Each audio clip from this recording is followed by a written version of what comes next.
الحمدللہ رب العالمین والصلاة والسلام علی سید المرسلین اما بعد فاعوذ باللہ من الشیطان الرجیم بسم اللہ الرحمن الرحیم السلام علیکم ورحمۃ اللہ وبرکاتہ۔ پیارے دوستوں، امید کرتا ہوں کہ آپ خیریت سے ہوں گے۔ اللہ تعالیٰ آپ پر ڈھیروں رحمتوں کا نزول فرمائے۔ آج کا ہمارا موضوع تخلیق نور محمدی صلی اللہ علیہ وآلہ وسلم ہے۔ حضرت علی رضی اللہ تعالیٰ عنہ نے فرمایا کہ ایک روز میں جناب رسول اللہ صلی اللہ علیہ وآلہ وسلم کے پاس بیٹھا تھا کہ جابر ابن عبداللہ رضی اللہ تعالیٰ عنہ نے آ کر رسول خدا صلی اللہ علیہ وآلہ وسلم سے عرض کی، یا رسول اللہ، سب سے پہلے اللہ تعالیٰ نے کس چیز کو پیدا فرمایا؟ خاتم النبیین صلی اللہ علیہ وآلہ وسلم نے فرمایا کہ اللہ تعالیٰ نے سب سے پہلے میرے نور کو پیدا فرمایا۔ میرا وہ نور قدرت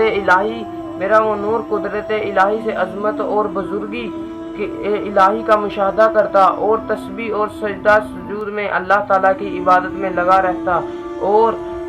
پھر حق تعالیٰ نے اس نور کو چار قسم کر کے ایک قسم سے عرش کو پیدا کیا، دوسری قسم سے قلم کو پیدا کیا، اور تیسری قسم کے ساتھ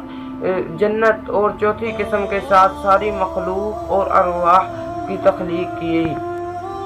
اور ان چار قسم میں سے تین قسموں کو نکال کر شرم، عقل اور عشق کو پیدا کیا۔ اور نبی کریم صلی اللہ علیہ وآلہ وسلم نے فرمایا،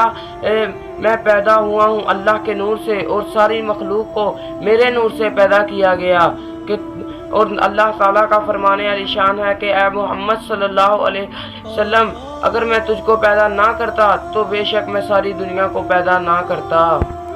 اور اس کے بعد اللہ تعالیٰ کا حکم اس قلم کو ہوا کہ اے قلم عرش پر لکھ لا الہ الا اللہ محمد الرسول اللہ۔ تو قلم نے 400 برس میں لا الہ الا اللہ لکھا، اور بعد میں قلم نے جب محمد الرسول اللہ صلی اللہ علیہ وآلہ وسلم کی باری آئی تو قلم نے پوچھا، اے رب العالمین، یہ پاک ذات کون سی ہے جس کو تیرے نام کے ساتھ شرف حاصل ہو رہا ہے؟ تو پاک کریم سے غیب سے آواز آئی، اے قلم، یہ میرا پیارا محبوب ہے۔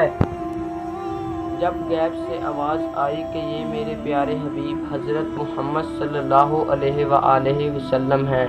تو قلم نے اللہ تعالیٰ کے نام کے ساتھ حضرت محمد صلی اللہ علیہ وآلہ وسلم کا نام لکھا، یعنی قلم نے لا الہ الا اللہ کے ساتھ محمد الرسول اللہ صلی اللہ علیہ وآلہ وسلم لکھا۔ تبھی سے قلم